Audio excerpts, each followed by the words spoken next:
আব্দুল্লাহ ইবনে মুবারক রাহমাতুল্লাহ আলাইহি এত বড় ধনী মানুষ ছিলেন। ওনার একটা দুইতলা বাড়ি ছিল। উনি রাত্রে তাহাজ্জুদের নামাজ পড়তেন ছাদের উপরে। আর ওবায়দুল্লাহ হাদ্দাদ রহমাতুল্লাহ আলাইহি পাশের বাড়িটা ছিল ওনার একটা চিলেকোঠা ছিল, একটা ছোট ঘর ছিল, দুই চালা বাড়ি ছিল, ছোট্ট একটা কুড়ে ঘর ছিল। ওবায়দুল্লাহ হাদ্দাদ রহমাতুল্লাহ আলাইহি দেখতেন আব্দুল্লাহ ইবনে মুবারক রহমাতুল্লাহ আলাইহি ছাদের উপরে সারা রাত জেগে তিনি নামাজ পড়তেন। ওবায়দুল্লাহ হাদ্দাদ রহমাতুল্লাহ আলাইহি ওই দেখে অন্তরে আফসোস করতেন। উনি ছিলেন অসুস্থ মানুষ, মাজায় ব্যথা ছিল ওনার, উনি দাঁড়াতে পারতেন না, বসে বসে ওই কামারের কাজ করতেন আর হাতুড়ি পিটাতেন।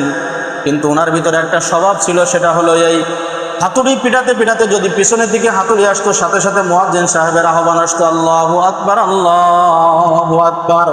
উনি হাতুড়িটা আর সামনে নিয়ে আসতেন না, হাতুড়িটা অবস্থায় ছেড়ে দিতেন। কিন্তু মনে মনে আফসোস করতেন যে আব্দুল্লাহ ইবনে মুবারক রহমাতুল্লাহ আলাইহি সারা রাত তাহাজ্জুদের নামাজ পড়ে, আল্লাহ যদি আমাকে একটু সুযোগ দিতেন, আমার শরীরটা যদি ভালো করতেন, তাহলে আমি আব্দুল্লাহ ইবনে মুবারক রহমাতুল্লাহ আলাইহির মতো আমি সারা রাত জেগে জেগে তাহাজ্জুদের নামাজ আদায় করতাম। আমরা এরকম আফসোস করি না? পাশে একজন দুইতলা বাড়ি বানাইছে, আমার আফসোস হয় আমি টাকা পেতাম তাহলে দুইতলা বাড়ি করতাম। একটা প্রাইভেট কিনেছে, যদি আমার টাকা থাকতো একটা প্রাইভেট কিনতাম। এরকম দুনিয়ার আফসোসের কিন্তু কোনো শেষ নেই। আব্দুল্লাহ ইবনে মুবারক রহমাতুল্লাহ আলাইহি মারা গেলেন, ওবায়দুল্লাহ হাদ্দাদ রহমাতুল্লাহ আলাইহি মারা গেলেন। আব্দুল্লাহ ইবনে মুবারক রহমাতুল্লাহ আলাইহি মারা যাওয়ার পরে ওনার এক শাগিরেদ স্বপ্ন দেখতেছেন। আবার সে স্বপ্নের কথা আসতেছে, কিন্তু আব্দুল্লাহ ইবনে মুবারক রহমাতুল্লাহ আলাইহির শাগিরেদ কারোর সাথে কারোর বন্ধু থাকে, বন্ধু স্বপ্ন দেখতেছেন। আব্দুল্লাহ ইবনে মুবারক রহমাতুল্লাহ আলাইহিকে বলতেছেন, হুজুর আপনি তো মারা গেছেন, আল্লাহ রাব্বুল আলামিন আপনার সাথে কেমন আচরণ করেছেন? আব্দুল্লাহ ইবনে মুবারক রহমাতুল্লাহ আলাইহি বলতেছেন, আল্লাহ রাব্বুল আলামিন আমাকে মাফ করে দিয়েছেন, সুবহানাল্লাহ, আমাকে জান্নাতুল ফিরদাউস দান করেছে। কিন্তু আমার পাশের বাড়ি একজন ছিল ওবায়দুল্লাহ হাদ্দাদ নাম করে, সে ছিল গরিব মানুষ, কামার, তাকে আমার থেকে বড় জান্নাত দান করেছে আল্লাহ তাআলা। শাগরেদের ঘুম ভেঙে গেল। হুজুরের কাছ থেকে কি শুনলাম? এত বড় একজন আলেম মানুষ, সারা রাত দাঁড়ায় দাঁড়ায় যিনি তাহাজ্জুদের নামাজ পড়তো, তার থেকে জান্নাত, ওবায়দুল্লাহ হাদ্দাদ বড় জান্নাত পেয়ে গেল। ওবায়দুল্লাহ হাদ্দাদের পরিচয়টা একটু জানা দরকার। উনি ঘুরতে আব্দুল্লাহ ইবনে মুবারক রহমাতুল্লাহ আলাইহির পাশের বাড়ি ছিল ওবায়দুল্লাহ হাদ্দাদের বাড়ি, ওনার বাড়িতে চলে গেলেন। বাড়িতে গিয়ে বলতেছেন, আসসালামু আলাইকুম ওয়া রাহমাতুল্লাহ, আসসালামু আলাইকুম ইয়া আহলাল বাইত। বাড়ির ভিতরে কেউ আছেন নাকি? ওনার স্ত্রী বা ওনার সন্তান চলে আসছে সামনে, বলতেছে যে আমি এরকম গতকালকে স্বপ্ন দেখছি। আব্দুল্লাহ ইবনে মুবারক রহমাতুল্লাহ আলাইহি আমার উস্তাদ ছিলেন। আব্দুল্লাহ ইবনে মুবারক রহমাতুল্লাহ আলাইহি উনাকে স্বপ্ন দেখেছি। উনি আমাকে বলতেছেন যে আমি যে জান্নাত দিয়েছেন, আল্লাহ তাআলা আমাকে যে জান্নাত দিয়েছেন, তার থেকে বড় জান্নাত ওবায়দুল্লাহ হাদ্দাদকে দিয়েছেন। ওবায়দুল্লাহ হাদ্দাদ ইনি নেক আমল কি করতেন আমাকে একটু বলেন। ওনার স্ত্রী বা ওনার সন্তান বলতেছে, ভালো কোনো নেক আমল করতে পারে নাই। আব্দুল্লাহ ইবনে মুবারক রহমাতুল্লাহ আলাইহির মতো সারা রাত জেগে জেগে তিনি ছাদের উপরে তাহাজ্জুদের নামাজ পড়তে পারে নাই। কিন্তু উনি কি করতেন? আব্দুল্লাহ ইবনে মুবারক রহমাতুল্লাহ আলাইহি নামাজ পড়তেন, উনি এখানে বসে বসে সারা রাত আফসোস করতেন যে আল্লাহ, আমি যদি আজকে সুস্থ হতাম, আমি যদি আমার শরীরটা যদি ভালো থাকতো, আমার কোমরের যদি ব্যথা না হতো, আমি সারা রাত আব্দুল্লাহ ইবনে মুবারকের মতো দাঁড়িয়ে দাঁড়িয়ে তাহাজ্জুদের নামাজ পড়তাম।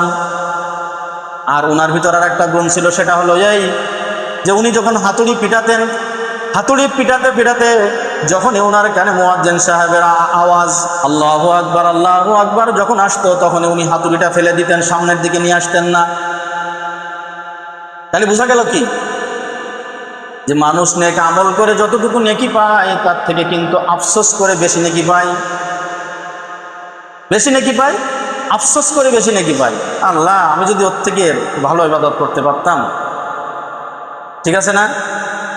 যেমন আলেমের ফজিলত কি, আলেম ঘুমায় আর ফেরেশতারা নেকি লিখতে থাকে। ফাজলুল আলিমি আলাল আবিদি কাফাদলি আলা আদনাকুম। আলেমের মর্তবা জাহেলের থেকে বেশি। আলেম যখন ঘুমায় তখন বলে আল্লাহুম্মা বিসমিকা আমুতু ওয়া আহইয়া, এই বলে ঘুমায়। দুরূদ শরীফ পড়ে ঘুমায়, আয়াতুল কুরসি পড়ে ঘুমায়, ঘুমের দোয়া পড়ে ঘুমায়। 24 ঘন্টা ফেরেশতারা তার মাথার কাছে বসে বসে নেকি লিখতে থাকে। আর মূর্খরা ঘুমায়, ঘুমের সময় কিছুই ঘুমায় না, কিছুই পড়ে না, মোবাইল দেখতে দেখতে ঘুমায়, বিভিন্ন নাটক কিসসা কাহিনী দেখতে দেখতে দেখতে দেখতে ঘুমায় পড়ে। ফেরেশতারা সারা রাত তার জন্য বদদুয়া আর গুনাহ লিখতে থাকে। যে মানুষটা কালেমা তয়্যিবা পড়তে পড়তে, ভালো কথা শুনতে শুনতে, ওয়াজ শুনতে শুনতে যদি ঘুমায় যায়, ঘুমের ভিতরে যদি মৃত্যুবরণ করে, তাহলে তার মৃত্যুটা হবে ভালো অবস্থায়। আর কোনো মানুষ যদি ওই মোবাইলের গেম খেলা দেখে, গান শুনতে শুনতে যদি মৃত্যুবরণ করে, তাহলে তার মৃত্যুটা হবে কিন্তু বেঈমান অবস্থায়। ঠিক না? ভালো কাজ করে। উলামায়ে কিরামের মর্যাদা তো বেশি কেন? তারা জানে, তারা জেনে সেই অনুপাতে মানে, এই কারণে। কিন্তু আব্দুল্লাহ ইবনে মুবারক রাহমাতুল্লাহ আলাইহি একজন বড় আলেম ছিলেন। তা থাকা সত্ত্বেও আল্লাহ তাআলা ওনাকে যে জান্নাত দান করেছেন, জান্নাত দান করেছেন ওবায়দুল্লাহ হাদ্দাদকে। উনি সাধারণ একজন মানুষ ছিলেন। কিসের কারণে বলেন তো দেখি? কি বুঝলাম আমরা? আফসোসের কারণে। আফসোসের কারণে প্রতিবেশীর ছেলেটা হাফেজ হয়ে গেল, প্রতিবেশীর ছেলেটা আলেম হয়ে গেল। আল্লাহ, যদি আজকে আমার ছেলেটা আলেম হতো, তাহলে আমার ভাগ্যটা কত ভালো থাকতো। আল্লাহ, প্রতিবেশীর ছেলেটা ভালো কাজ করে, সে অনেক উন্নয়নমূলক কাজ করে, জনসেবা করে। যদি আজকে আমার সন্তানটা এরকম জনসেবা করতো, মানুষে আমাকে ভালো বলতো, আল্লাহ তাআলা আমাকে ভালো বলতো, এরকম আফসোস যদি করতাম, তাহলে আল্লাহ তাআলা সমপরিমাণ নেকি কিন্তু আমাকে দিত। কিন্তু আমরা কি করি? আমরা হিংসা করি। একটা ছেলে, পাশের বাড়ির একটা ছেলে ভালো কাজ করতেছে, আমার সেটা দেখে হিংসা হয়। ওই যে একটা কথা শুনেছিলাম ছোটবেলায়, লেখাপড়া করে কি হবে, ও শেষ করতে পারবে না লেখাপড়া। দেখা যায় লেখাপড়া শেষ করিয়ে ফেলেছে, শেষ করে কি হবে, ওর চাকরি হবে না। দেখা যায় যে চাকরি হয়ে গেছে, চাকরি করে কি হবে, বরকত হবে না। বরকত দেখা যায় যে ভালোই বিল্ডিং ফিল্ডিং, টাকা পয়সা ভালোই করছে, বিবাহ সাথে ভালোই করবে, ও করিয়ে কি হবে, ও দুধ করতে পারবে। মানে আমাদের সমাজে কিন্তু আছে এই শ্রেণীর কিছু লোক, আছে না এরকম। এই জন্য এরকম না করে মনটা পরিষ্কার অর্জন করা, পরিষ্কার হওয়া